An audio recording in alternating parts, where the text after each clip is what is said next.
so meron naman tayong frame dito sa ang Mountain Peak Everest Pro Everest Pro. So ito.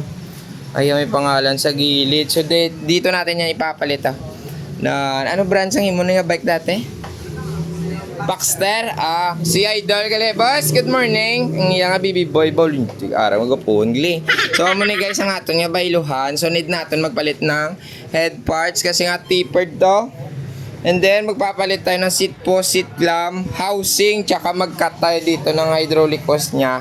So, ito pala yung ipapalit natin, head parts niya, seat post. Ito na yung adapter sa likod.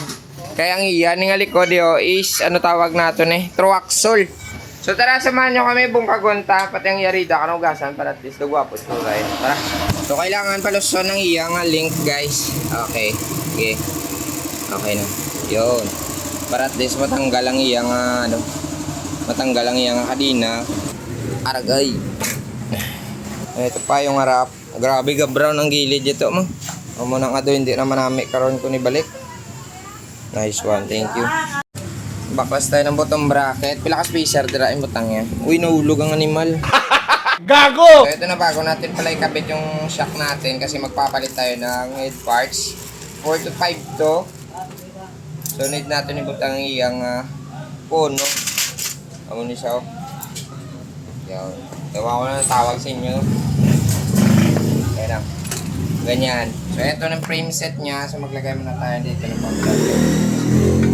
Ayan. Lahat ng kinakabitan natin ng bearing, ilalagay talaga na babalanlog o grasa. Gulot na yung animal din yun. Apo, lablaba. Sukat lang yun. Mountain Peak mga yun. Ayun.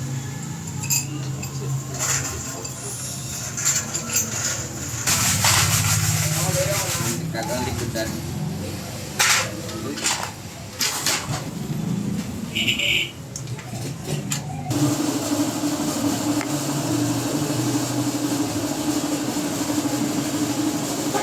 Parang sumasabit Ayan na.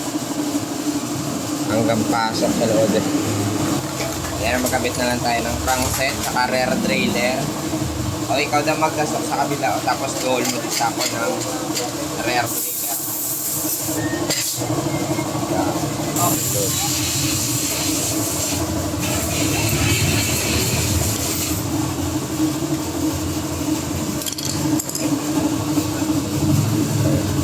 So habang nagkabit sa mga guys ng kadena, so tayo naman magkakabit rin tayo ng saddle dito.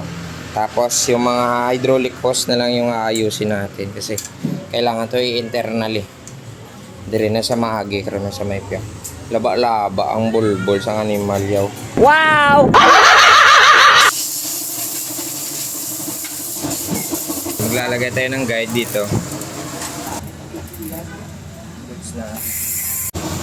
Goods na? Ayos na, sure vlog? Boss, okay na boss. Thank you kita. Bawa mo na ni guys ang aton nga unit nga symbol subong nga aga. So mo ni sa galing madalaw. Ta. Ano man bal mo kay papa mata? Supportive. Sa palanta ta na isinyo bago siya mapuli. Dan. Tama na siya kagwapo. Sa drill at tao mo gani bo di puta tama mong kataho mo. Iyaragay. So guys, hasta na lang ita didre. Madamo salamat sa susunod na naman na asimbol. Bye!